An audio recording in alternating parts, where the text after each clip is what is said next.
how many of you are external customer people? I know, you Both. have, you have Yeah, both. both. You have both, okay. Yeah. Just wanna get a sense of this.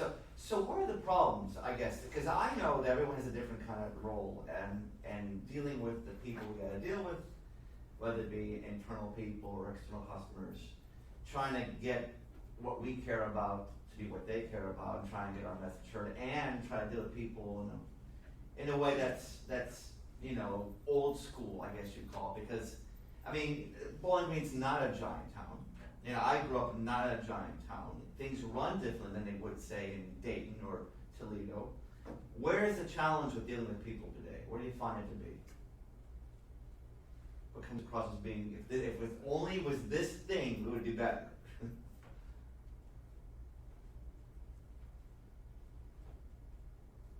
It's probably either communication or even attitude.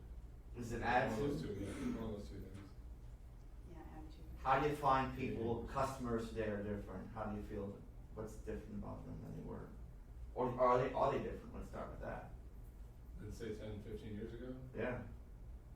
So we all will have to know that long ago, you know. I feel like just the whole climate has changed, so you have, it's like people either for you or against you. If they, you know, if they feel it's something that they can benefit from, then they're all for it. But if they can't benefit from it, then they're, don't want anything to do with it, you know? Polarized. He's very polarized. Yeah. Is that because of the politics, do you think? I almost think so, yeah. Or just what politics has done to the, Yeah. to the communication? I mean, definitely, I mean, if anything, I would interject that the communications have become more polarized. I think that's probably true. I think people on the defense more than they were, and sometimes on the offense more than they were, you know? They come in with, they have an Very issue. combative sometimes. They come back with an issue and it's your fault. Mhm. You hear that often, right? So how do we, obviously, the people we talked to just now, all of us here, we have great qualities, we want people to know how much we care about our business.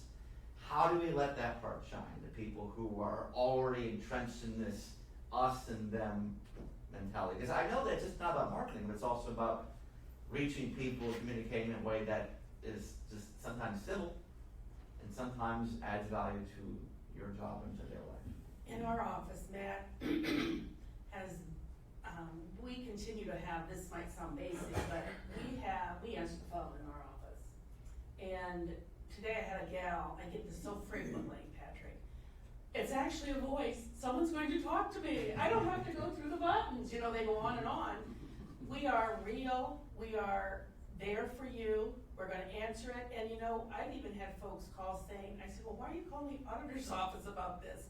Well, you guys are the smartest, we know that you know what what we need, and that's because they've been pushed around so much Sure. with the automation trees on your phones, you know, they don't have a person to get to anymore. And Matt is very instrumental in telling us, you know, we answer those questions or try to help them get to where they need to go, and it pays big dividends, I think. It calms them down, they're thankful. Do you understand where I'm getting? You definitely seem to have, as a collective, as a cohort, as a group here, you seem to have, I'm not necessarily saying a technology bend, but as a general, you have information that they don't have. You Right. have information, whether it's computer work or Yes. auto, you have information that they don't have access to easily. So there is this sense of, well, I need to get the stuff that only you have, and I don't know how to get it any other way. And there's definitely, that can be challenging. It is. That can be a challenging role, Mhm. sure. Well, and once people see that they can come to you, then word of mouth spreads. You're right. And I think that that's the best advertisement you can get is, Yeah. you know, for somebody to say, hey, I called up there, they were so great. If you have any problems, call me. You know? Because even as an auditor's office, you still have a brand, if you will. You still have essentially what people know about you. Because in the old days, a brand used to be what you say about yourself. Look at my card, look at my letterhead, look at my logo. Now it's what people say about you. Because it's no longer about, here's my ad, look how great the auditor's office is or my business is. It's now become, here's the experience that my Aunt Helga had. Here's the experience that I had. Here's the experience that my friend had. And that word of mouth, especially in the era of social media where people are much more connected, seems to spread like wildfire. And yeah, we might have 10 great experiences with a customer at the owner's office, but you might have one awful one, and it might be their damn fault. Could be. But what do you do with that? Because then they go and they say, they were horrible, they were awful. And it's in those times where we have to stand upon what we've built. And what we build is so intangible now. You know, I do a lot of work with artists, you know, performers, who don't have traditional commercials for them. You're never gonna see an ad for like, hi, I'm Taylor Swift. Hi, I'm Alice Cooper. Hi, I'm whatever, you know. But they have their brand, and they have what people know them for. And they cultivate that with lots of very intangible things. If you ever see online, you see Taylor Swift showing up randomly at someone's wedding, you know, to sing her big hit song as they walk down the aisle. That doesn't happen by accident, you know. There's a lot of cultivation that takes place with people and staff and flights and things getting them, because it's probably wedding season. She probably has a perfume out, and they want to make sure that people on Instagram see what happened that day. That takes a lot of money and time, like 40, 50 grand, 8 people, planes, trucks, flying it in, coordinating. It looks like it's very much an accident. And it's not. So when I talk about trying to create this approach to your audience, your customer, it may seem a little forced because we know we're trying to put on our best face, but it's not that. It's not like 8 people and coordinating flights so we can get someone to sing a song. Your song is that interaction that day with the customer, whether it come into your window, on the phone, or come into your business and say, I need this web hosting. That is the brand that we cultivate. That's the intangible. And that's why I say, I think we want the new school tools, but we want the old school service. Right. And maybe I'm wrong on this point, but I think we're losing that as a society.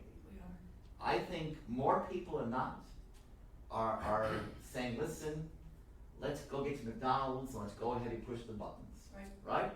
I went to Walmart last night with my mom. We got a whole cart full of items. Walmart. Big, you've been to Walmart. It's big.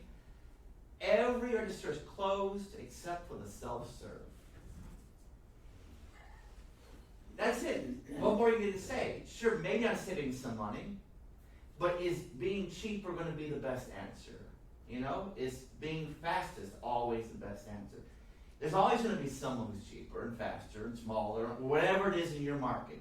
And if you rely upon those relatives being the best, smallest, biggest, there's always someone who's going to say, but I'm a little bit cheaper today.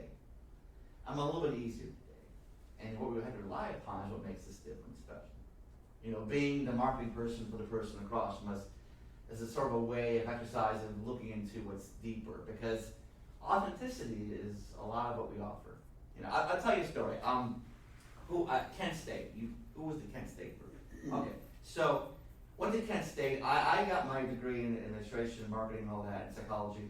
I was hoping to get a job somewhere in the music business. I didn't know where. I was doing some concert promotion for the campus. That was sort of my cutting my teeth, if you will. But I had resumes out with whoever I can think of, sending them out, because it's like a gunshot, with a shotgun approach. I got a call in my dorm one day, and it's a man who claims to be from Capitol Records. I said, listen, I have a job for you, young man. And I'm like, you're not. And I hang up. Because I figured if my friend Dave crossed the hall. We used to do that stuff. Kind of stuff he's into, right? You know, he never has that friend. Calls back. Said, listen, I'm really the guy at Capitol Records, and you get your head ready about it, I got a job for you. I'm like, there's no application, there's no interview. I have a job for you. I said, I'm taking it, whatever it is. There's no question. What is a job? I'll be there tomorrow. Because when we need you to go on tour, okay, I like that sounds good, with a man named James Brown. Yeah. Oh, And I said, who is James Brown? No, you didn't. Because, you know, dumb kid, I didn't know. But obviously I know who he is now. If you all know who James Brown is, the Godfather of Soul. The job, by the way, was sort of a marketing gopher job. I have been doing plenty of that at the Kent, doing various internships and whatnot, getting things, talking to radio stations, making sure they're playing ads, that kind of thing. But the job was to go around with James Brown and sort of kind of be his mini PR guy. Because at the time, this is back in the late 90s or so, he was still active, barely. But he was coming off of a bit of some legal trouble because, James Brown, he's got his own history, right? And the job was to go around and to make James Brown look good. So I went along with him and toured the country, and being a kid from Chardon, I didn't know what Texas looked like, or any place looked like. I'd only been, my whole area. I've been to Williamsburg, that's it. I've been to the vacation with the family. So we're traveling across the country, and part of my job was every week we'd do 3 or 4 shows, and they'd give me a big paper, remember they had paper maps? Remember when they had paper? Yeah. That was a thing? Fold and tear, that kind of stuff. So they would have a paper map, would have like 3 or 4 dots. I was to go and to do a little talk or program either on a radio station or at a chamber or whatever, talking about the tour and James Brown and the power of music, whatever it was. And I know we're in Texas this week, and there's a big map, and it has, Houston, Dallas, whatever, and there's one dot. It's way down below San Antonio. It's gotta be 4 miles from the Mexican border. And it's like, there's a little clump, and then there's one way out there. I'm like, oh, okay. So, and there's no GPS yet, not really. I mean, they had it, but it wasn't commercial, available. So I don't know how long it takes to get there, I'm guessing. And it's like dirt roads, and I'm getting on my little rental car. I'm going from the tour, and I'm so concerned about getting there late that I get there like 2 hours too soon, which is fine, better early than late. But I check in, I say, listen, I'm here for your chamber program or whatever it was, and it's a tiny little town. It's the size of this table. It's it's small gas station, street light, that's it. I can't imagine there being anyone who would come to this meeting, but I went, I checked in, I said, I haven't had lunch yet, I'm early, is there a place in town that has something to eat? She says, well, stay where you're parked. If you walk about 2 blocks that way, you'll get to a blue door, that's Maria's Kitchen. It is the best food, it is the only food in town. So me being a Kent State grad, I walked 2 blocks, got to the blue door, opened up, walked in, it's somebody's kitchen. Probably Marie. Yeah. I walk in, it's a kitchen, there's a kitchen counter, kitchen table, kitchen things there's a woman, and they're cutting up carrots, probably Maria. I say hello, and she waves. I say, are you open? And she waves. I say, are you a restaurant? And she waves. There was definitely a language barrier. Yeah, she didn't speak English. Because definitely, 4 miles from definitely, it was one of those. But she gets me to come on inside, and I go in, and it's her kitchen. She got a little kitchen table with like 4 or 5 place settings. She points to one, and I sit down, and there's like a knife, fork, spoon. I sit down at the chair, and then she leaves. And I'm sitting there, waiting for a menu, or to be murdered, or whatever happens now. I don't know. She gone. That's all I know. And I'm just sitting there by myself. It's like, there is no one there. And I see her kind of just making something up, and she got a big bowl of something, and she comes over, and she puts this bowl, like a red stew, she puts it right in front of me, and then smiles, and she walks away. And so now I know, I guess lunch is served, because I don't know. And it's important to know the story that, I'm Irish, and I have a mild taste palate, right?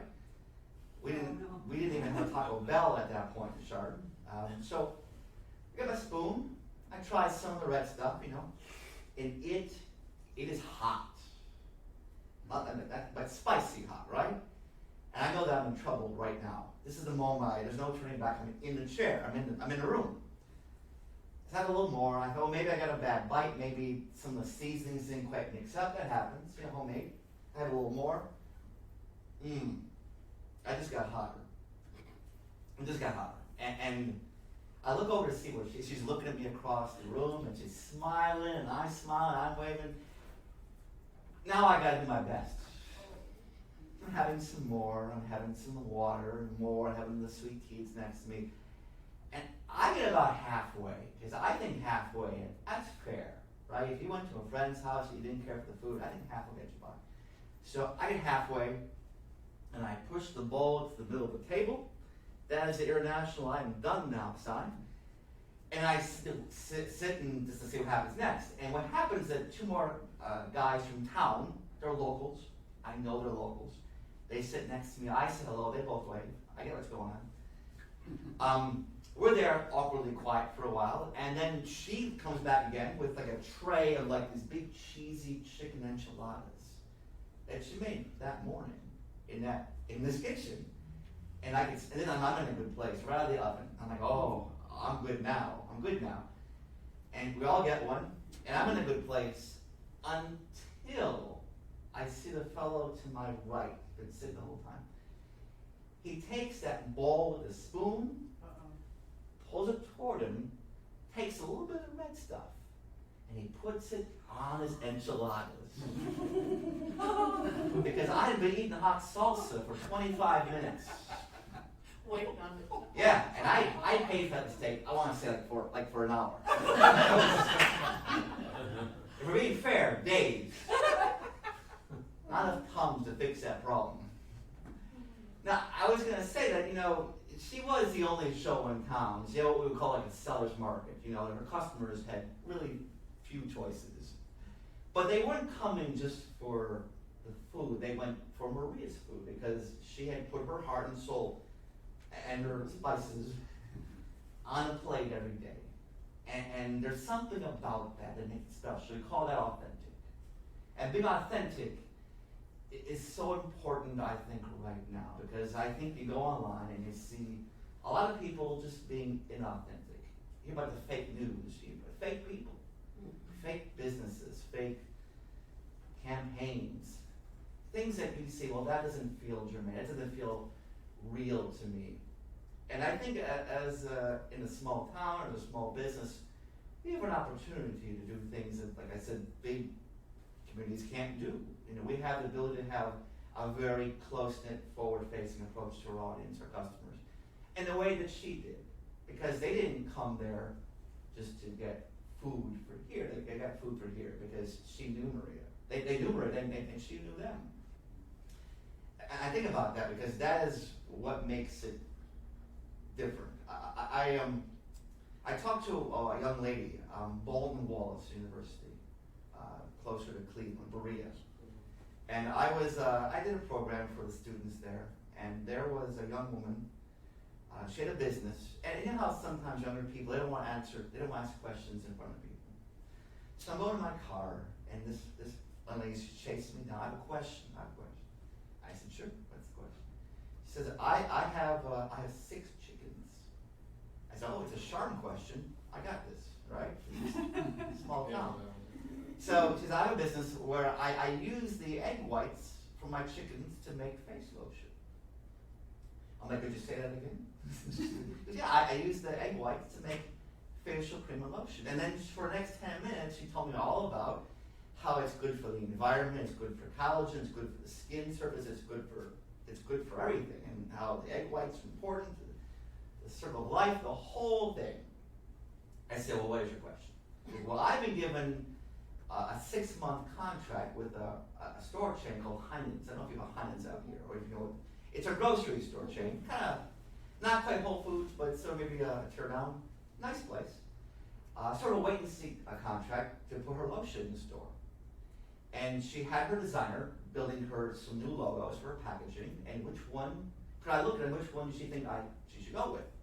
She pulls out the paper, and there's 3, and the two of them they look like any other lotion company. It looked like, it's a woman's face, and she's gazing into the sun, and she's a hair blowing in the wind, and it looks like Oil Ballet or Jergens or something. The third one, it's a little chicken, gazing in the sun, feathers in the air, but it's definitely a little chicken that's sitting in a little eggshell.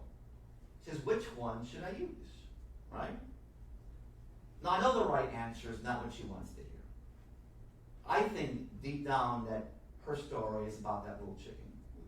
I know that her story is about how the chicken and the egg are important to her customer, important to lotion. I said, I think you should show me the chicken. That's your story. Stick to it. But she didn't want to do that because she wants to be Jergens. She wants the oil of Olay. You know, it's like I want to be Copperfield. And I was like, but I'm not going to be Copperfield. I'm not. That's not me. You know, I never was going to be that guy. So she builds all the packaging for lotion at some great cost, might I add, with the face and sun and all that. And she puts it into the stores, and a month goes by, and nothing really happens. 2 months go by, nothing happens. 4 months go by, 6 months go by, all gets pulled. Nothing ever sold. Like nothing ever sold. Like nothing sold. Like 2 lotions in that whole time. I went to the store in the meantime. I did see it about month 4. I went to the store in my town chart, and there's Heinz there, and I went and I saw what happened. There's that big aisle full of face creams and cosmetics, and there, hidden in plain sight, is her little lotion. Exactly as she had hoped, blending in with the other lotions. You know, is that what she wanted? Apparently, but is that what she needed? It's not. I mean, maybe hiding was a great place to be, you know, like in caveman times, where we're hiding behind, I don't know, a bear or something, Matt, to not be eaten by a saber-toothed tiger. I would put you up there. Matt, you got this. Give it. Yeah. Tell me how it goes. You got this. But it's not what you want to be now, especially in a noisy world where we got to stick out.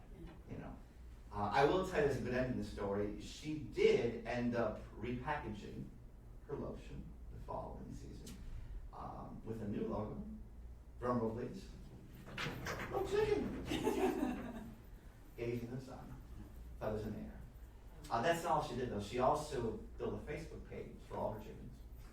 Oh, that's awesome. There's a live cam showing her backyard where I'm assuming they all just dance all day. I don't know what chickens do, but in my head they just dance all day.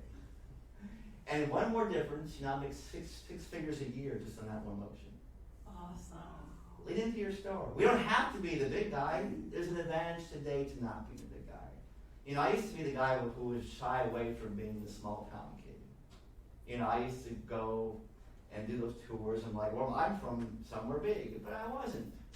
You know, I came from a little town where you knew someone's name. Well, you went to the store and they would know what you liked, or you went to the bank and they would ask how your family was doing, right? Mm-hmm. You go to the auditor's office and they ask how you're doing, right? I'm sure that happens more than it happens in big towns. And that's valuable, especially when our customer is so closely held. So think about that. Think about how we can be more authentic and to make sure that even with our flaws, we're being seen. There's a word called wabi-sabi. You know, it means the beauty of imperfection. Ever see a juggler juggling? Like, whatever. And he drops a pin, you go, oh, this must be hard, right? It brings more value to the experience.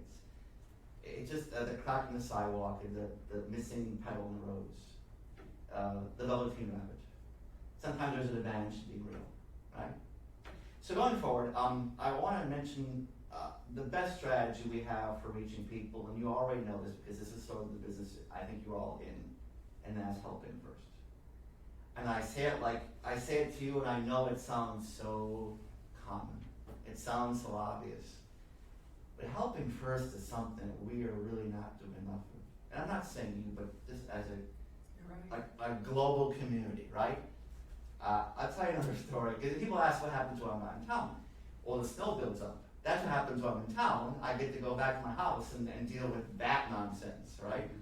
Because part of the reason why I started doing traveling is that it snows a lot where I live, and I'm not a big fan of that. So I would go off for months at a time to come back home, and I wouldn't pay someone to plow. I figured I'll deal with when I get back, right? Well, there was one occasion where I'm going back home, and I know it had snowed the past 3 weeks a lot. And I'm going back, and I'm in my car from the airport. I'm seeing each driveway full of snow, and I can only imagine mine, after weeks, how it looks. I get closer to my driveway, and I'm seeing something odd. It looks different than the neighbor. And I get closer, I realize what it is. My driveway is just about clear. Barely a trace of powder. Just a little sheen, like this piece of paper. Neighbor, even the last day or two, mine almost nothing.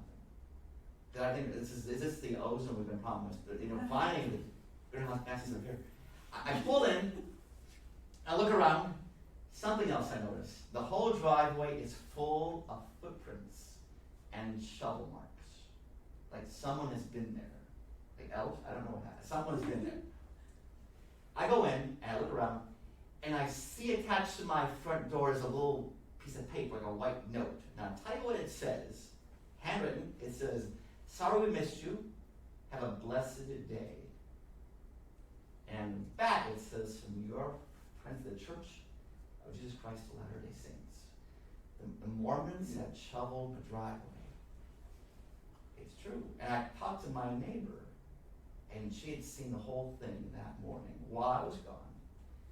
2 young ladies with shovels and skirts were dropped off at my house, and for 3 hours, shoveled by hand, left that note, got it right back. Now, by the way, you should know that I live in an area not far from a place called Kirtland, Ohio. Kirtland is a very important city for the Mormon Church.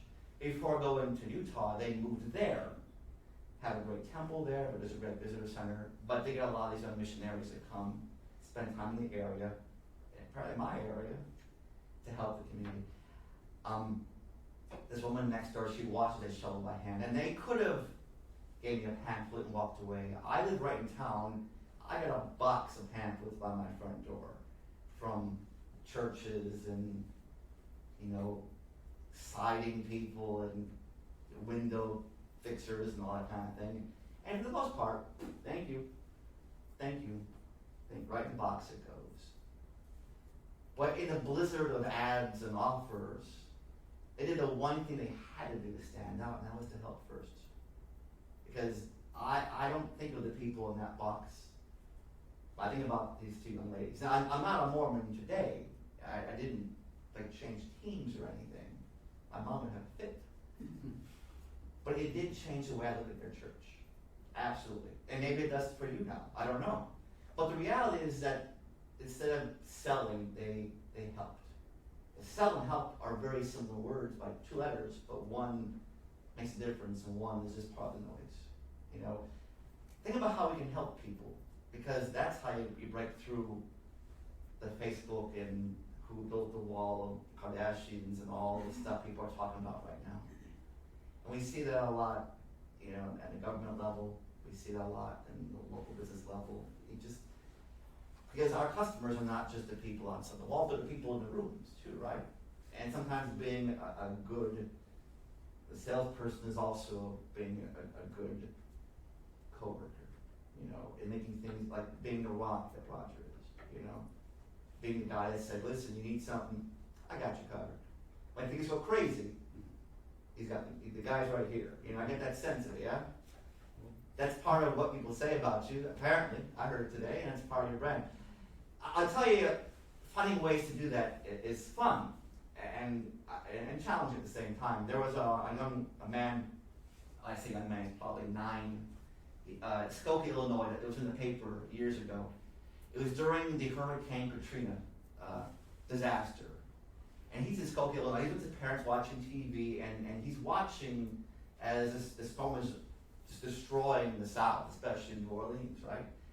And he's thinking, what can I do? And he's watching as people across the country on TV are shipping down to the victims, canned goods by the box, by the truck, by the bus. He thinks, well, what can one person, right, one kid in Skokie, Illinois, do to help these people?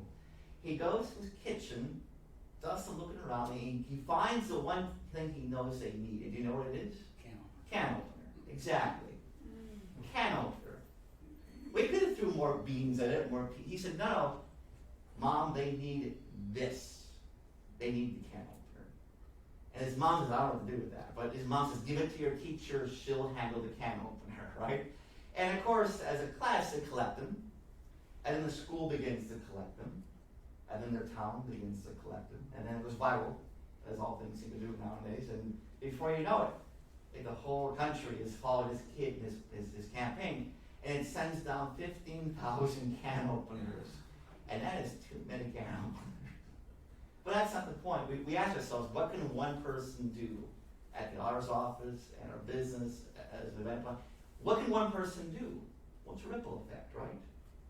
It's helping the people around us. It's finding ways, creative ways to use our talents to be able to be more, helpful to be able to reach people in an authentic way. And I know this is more of a business marketing discussion today, but I think that's at the core of what we offer. Because if we can't help someone in a meaningful way, then what are we doing? You know? That's what I think about this. And then there is the other part of this, and this is the part that all of you in this room know by heart, and that is sometimes it comes down to the small stuff, the details. How many people here deal with details? I bet you all, I get a sense that this particular group, details, probably really important. And you're not alone. There was a band in the 80s that I worked with for a half a minute, but they were also very concerned about the details, if you will. The band was Van Halen. Van Halen at the time was one of the biggest rock acts of their generation. They were the Rolling Stones of the 80s. They put together a light and sound show that took more trucks and more crew than ever before. It was unheard of. And they were, now keep in mind, now we have around the country these very fancy venues, these revitalized arenas. They didn't have that in the 80s. They had these big cement and old school theater buildings that were not designed for Van Halen, basically. Van Halen has this truck show coming in full of lights and equipment that no one's seen. And it takes a lot of power, a lot of manpower, a lot of energy to make it work. But they're concerned about having things go well, because if you go and ever see a contract for a band to do a show, the actual contract of the show, about this big. This is a paper that says, listen, we're going to show up, we're going to play for an hour and a half, we'll get our guarantee plus 90% of the door, sign the manager. That's it, that's all the contract is. The other 80 pages is called the rider. The rider is very important too, because in there it has what they'll be eating when they arrive, and how many cords there'll be, and how many men gotta load stuff in, and how much power is required to run the light show, and what kind of safety precautions are needed to prevent no one get hurt. This doesn't always get read. That's how it is. A promoter doesn't care about 80 pages of nonsense. They should, they sometimes do, but it's easy to miss things. So Van Halen said, I have an idea. We're going to put something in our contract that'll be like what is in the cave when they have what the bird that dies from the big gases. I'm thinking of the wrong canary in the coal mine. A tripwire, something that we can see right away if things did not get read and followed, because we know that's dangerous and the show won't be as good if someone gets hurt or we can't produce the show we promised them. So they said, listen, here's what we're going to do. On page 83, we're going to call the Brown M Amendment. Now there's a story about this, about Van Halen requiring no Brown M&Ms in their dressing room. And it's been seen as a legend over the years, but I will tell you for a fact, it's absolutely a real thing. For that entire tour, the deal was this. We want a bowl of M&Ms in our green room with all the brown ones picked out. That was in their rider. Hey, and you know what? And it did. It spoke in a great way. It did spoke to their pompousness in Yes. some way. It did speak to their legend, if you will, of being these big rock idols, and that is part of it. And they will admit to it, and I will tell you that's part of it. But here's what they did do. They had to they got all the trucks loaded up, and they're there for their lunch. They loaded in. They may have to walk to the green room, look at the M&Ms. There's brown ones there. They know there's an excellent chance that things aren't going well everywhere else. That was their tripwire. Oh, yeah. So that they saw brown M&Ms, and they didn't read that page, what else didn't they read? So think about that when we're talking about displaying the small stuff. Details are really important to our business. And it's not something people think about too much, but it's very important to the product that we give out. It's important to our brand, to our customer service. Another detail, I would travel, now you're not so far from Michigan here, right? There is a far side of Michigan, there's a place called Holland, Michigan, on the west coast there. There's a lovely little family run attraction called Holland Dutch Wonderland something. I don't know if it's not the right name. But basically, it's a Dutch-themed little mini family-run like little theme park. And I was doing a program up there, and I thought, well, I have a little bit of time. I'll go to the theme park. And it's a family of 5, and they're the whole employees for this whole place. And I'm sure at one point it wasn't quite that case, but I go, and it's just me and them. So I go and I buy my ticket for $20, and they said, hey, what should I see while I'm here? Go see the movie on the Dutch shoes. I go there, and it's the same woman running the theater. I said, what should I see next? I say, well, you should maybe go look at the Museum of Dutch Cabinetry. I said, I'm gonna do that. I go there she is again, with her husband. I'm catching on now. I said, what would I do? What should I see next? She goes, well, you should go down to the swings, and it's a big mechanical ride. Like you see the theme park, you get the swing, the spins around. I walk down, and I can see from my eye that same older guy. He's running along the side to beat me there so he can run the swing ride. So I get in the swing, and I'm like, oh, hey, sweetie. He's like, I'm Bob. I'm like, yeah, I saw you. But he's like, he's playing along. I play along. Hi, I'm Bob. It's nice to meet you. Where are you from? I'm like, I'm from Cleveland. I go, well, hey, enjoy the ride. And I get in the swing. He plugs me in. Big wooden crank, and then the thing's going. At a gentle pace. It's a kid's ride, I thought. Then it gets a little. I hear, and he's gone. He's over here. It's going a little faster, and now I was like gently. Now I'm kind of like at an angle. I think it's going faster.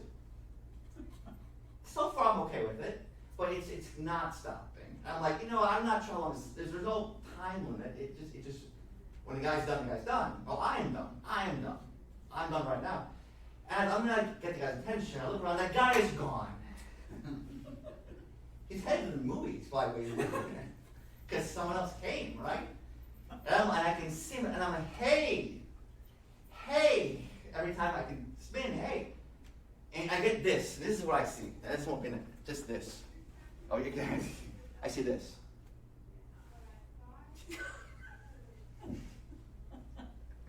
Just walks.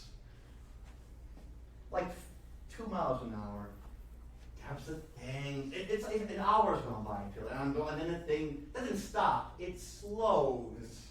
So even when it stops, it's still spinning. So the point I'm getting to you is, and I walk crooked the whole rest of the day. The point I'm making is this. I'm happy to, by the way, use my predicaments in life to teach these lessons, whether it's spicy food or swings.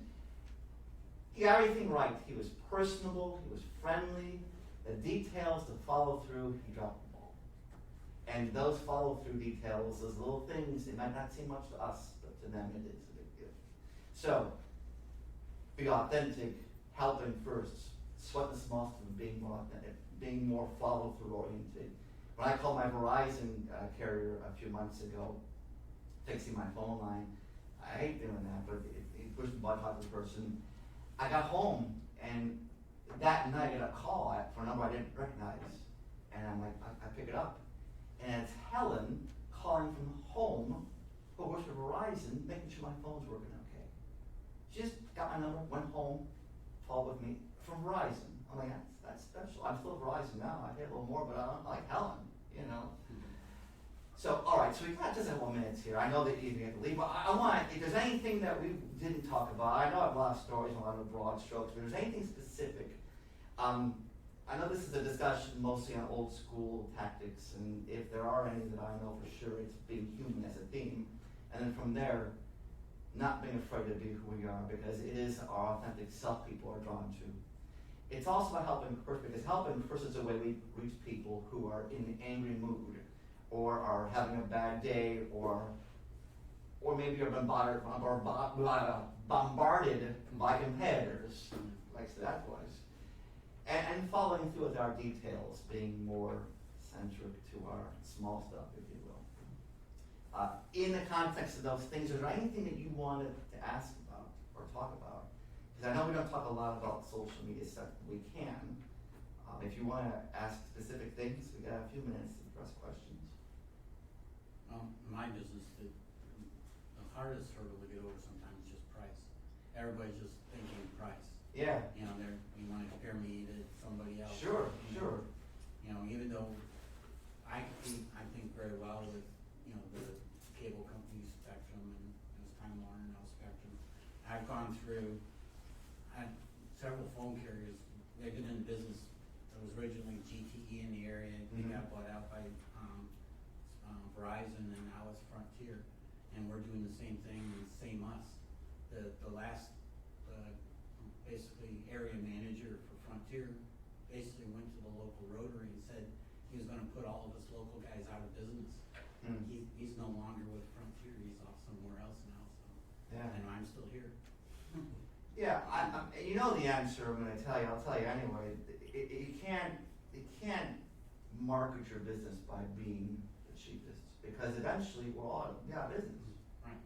I mean, you have to find some of the intangible value-added pieces that make people want to go with your firm.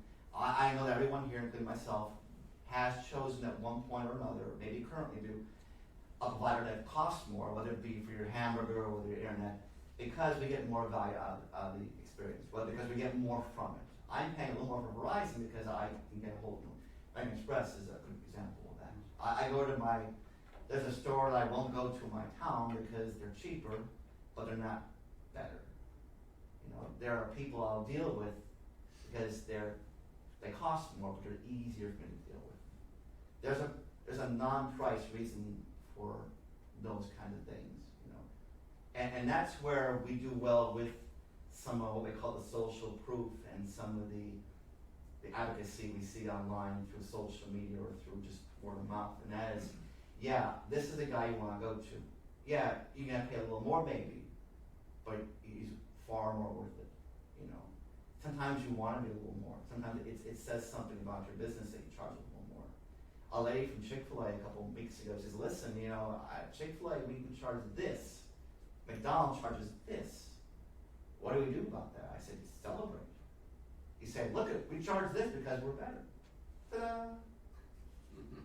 I don't see the problem there, you know?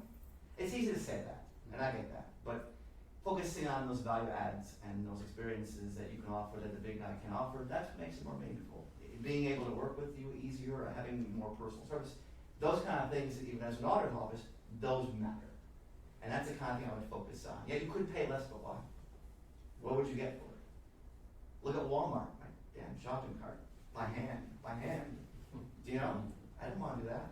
I paid a little less, but had I known that, I don't know if I would. How do you market PBR? How do I market PBR? To the millennials now? I mean, Yeah, I'll tell you that. I'll tell you, excellent. A good question. So, if you've ever been to a bull riding show, and I hadn't been before I worked there, by the way, worked benching.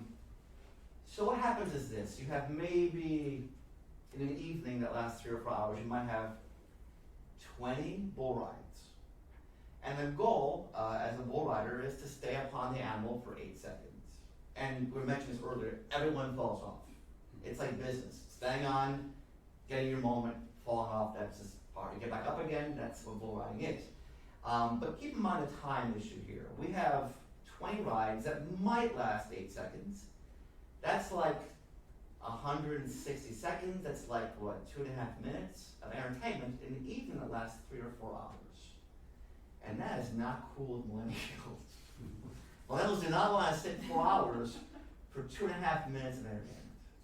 So when I started working with them, and again, I've done a few things locally and a few things with the tour, whether it be the monster truck tour, whether it be any kind of tour like that. You gotta find ways to entertain the audience when they're not watching the truck jump the other truck or the bull being ridden. You gotta find ways to create experience around the evening, and that's true for our business. But for us, it would be like, and this happens even locally in Medina or Columbus, you have to find ways to entertain a crowd between, and that might be, in our case, having live bands perform, having entertainers in the arena, having, you know, music, having a good DJ, because DJs are, they don't call them DJs, but they're a big part of the pro bull riding experience, having that big music. And maybe it ends with fireworks, maybe it ends with a live band concert at the end. But packaging the evening around the overall experience.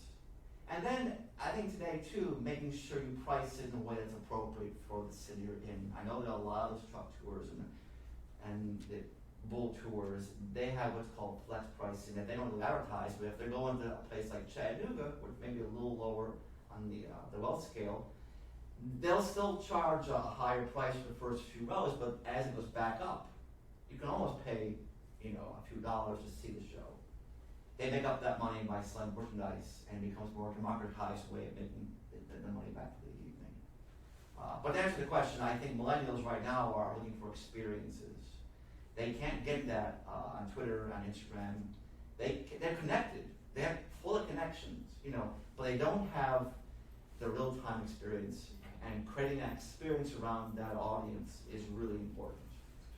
Well, And that's my they don't opinion. want- Yeah, because they don't want things. They don't need want things. experience, so to sell an item is harder probably than to sell. They get things on Amazon. They know where to get things. Their things come next day with a little brown box. What they can't get is, and what they also value is these life experiences. They're about making themselves bigger and better and stronger with their, and you wouldn't think so, but that's still part of their mentality.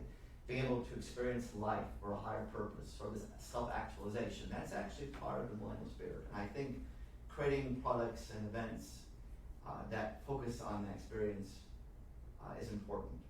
So I had a couple people ask about, well, we have an accounting firm, what do millennials want for accounting? I said, you know what, they want to know it all, that's fine. But here's what you do, we'll do your accounting for you, we'll do taxes for you, but also we're going to show you how you can save some money on your own. Sit with us for an afternoon, we'll buy lunch, and come into our free session, and won't cost you anything. We'll give you a few tips and tricks. We'll show you how to be more smart with your money. So you They can do love this that. till you're 90, They love that, yeah. still be able to travel. Sure. So that's a great way of looking at it. So that experience, they can get the information online, but they can't get that moment. And sometimes the moment is really important. What else do you want to know? It's interesting, every year we have college students come over, Mm-hmm. and the instructor he's been there as long as Roger, correct, Roger? The professor? Oh, isn't he? But these millennials will come over and want us to pull up the information, and it's right here. Mm-hmm. They aren't, like you say, the life experience. It isn't coming in and actually using the equipment and then going to the recorder and looking the information up. They want it all provided, right? Yeah, you see about Instant where they gratification. are in life. I mean, we didn't have the apps and the phones that we have back We then. didn't. We didn't have, to get here, I pushed your address in my phone and it took me here. Mhm. And right now there are cars that will drive me here, just about. Right? The tool We set don't is. have to get around downtown. Yeah, probably right, yeah. That was, I had to shirk for that, I didn't have that. But the utility of what we offer isn't always necessarily as important. Sometimes it is the result of it. Am I putting that right? Putting it right. They're not necessarily buying just internet, they're buying what that gives them. Mhm. Yeah. So real quick, Yes. to the camera, Oh, to the camera. can you give us a little plug for yourself Oh, and maybe your next one? sure. These great people, we had a nice time today. Most of them are good people. Listen. I'm Patrick Hartory. I enjoyed spending time with you today. My book is called What Customers Love. It is out, if not now, somewhere soon. In bookstores at Amazon.com. It talks how to use old school tactics for new school results, and how to use our heart to reach people in a very meaningful